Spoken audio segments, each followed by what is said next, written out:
you believe that Vice President Kamala Harris is only on the ticket because she is a black woman? Well, I can say no. I think it's maybe a little bit different. So I've known her a long time indirectly, not directly very much.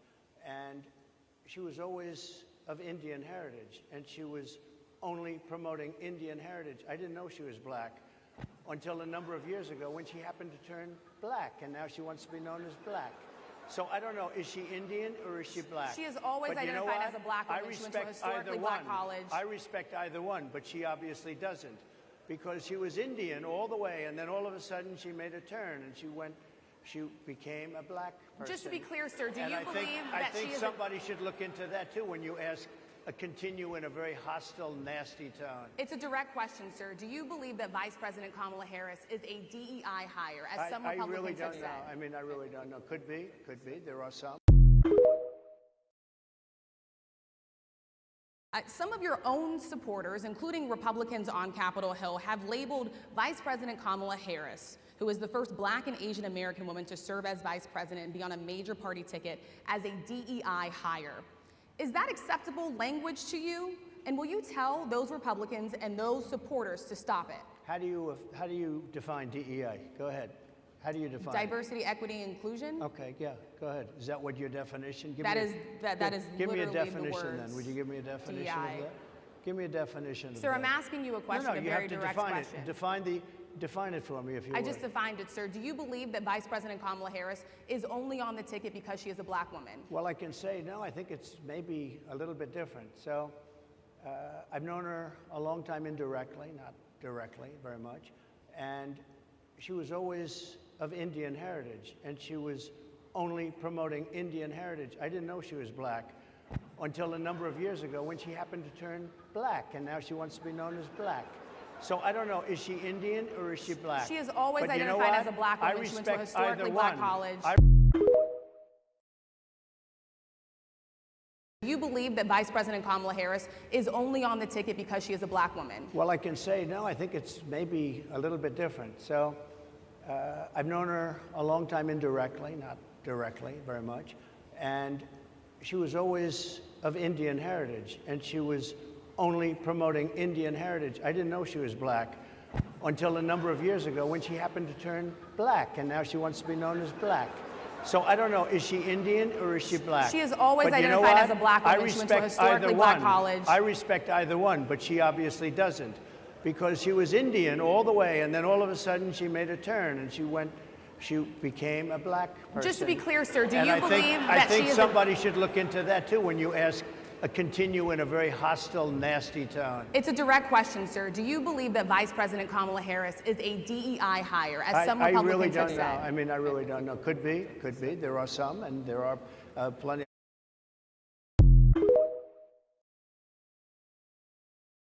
Kamala Harris is a phony who caters to whatever audience is in front of her. I don't know if you saw this, but earlier this week, look up the clip. She went down to Georgia and started talking with a fake Southern accent. I'm serious. Now, what the hell was that all about? Kamala Harris grew up in Canada. They don't talk like that in Vancouver or Quebec or wherever she came from. Doesn't matter. It's the same new liberal policies, but a different accent, whoever she's talking to. Now, on November 5th, she can go back to using her San Francisco accent, because we are going to send her packing and we're going to elect Donald Trump President of the United States. So as many of you know, India is a very important part of my life. When my sister Maya and I were growing up, our mother would take us from the Bay Area to India pretty much every other year. And the purpose of those trips were many, including that we would well understand where she came from, what produced her, so that we could spend time with our grandparents, with my uncle and our chittis, and to really understand the love of good idli. You see, by the time that we were going there as children, my grandfather was retired from his career as a civil servant. And his morning routine, every morning, consisted of taking long walks on the beach with his retired buddies. And they, as retired civil servants, would debate the issues of the day. So I would hold my grandfather's hand on these walks and listen intently to him and his friends. And I will tell you, as a young girl, I don't think I fully appreciated the essence and the import of the debates that they would have. But I did clearly understand and do recall stories about the freedom fighters and the nation's founding heroes, and about the independence of India. I remember them talking about the importance of fighting corruption and fighting for equality, regardless of one's belief or caste. Throughout these walks, I recall my grandfather teaching me lessons about not just what it means to have a democracy, but to keep a democracy. And I do believe it is these lessons that I learned at a very young age that first inspired my interest in public service. And I look back now, and I do fully realize how much these conversations influenced me and my thinking, and how they have guided me ever since. In fact, it is a large part of who I am today. These lessons I learned from my grandfather, P.V. Gopalan, and from the dedication, determination, and courage of his daughter, my mother, Kamala. And it is that being the reason that I stand before you today as Vice President of the United States.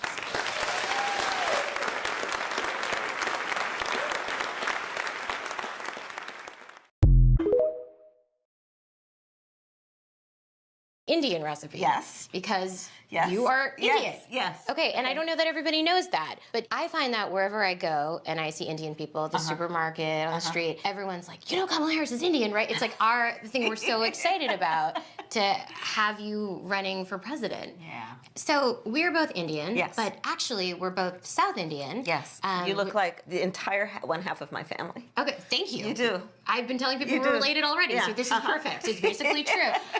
And so were you raised eating South Indian food? Okay, so what we're gonna cook today is an Indian recipe. Yes. Because Yes. you are Indian. Yes. Yes. Okay, and I don't know that every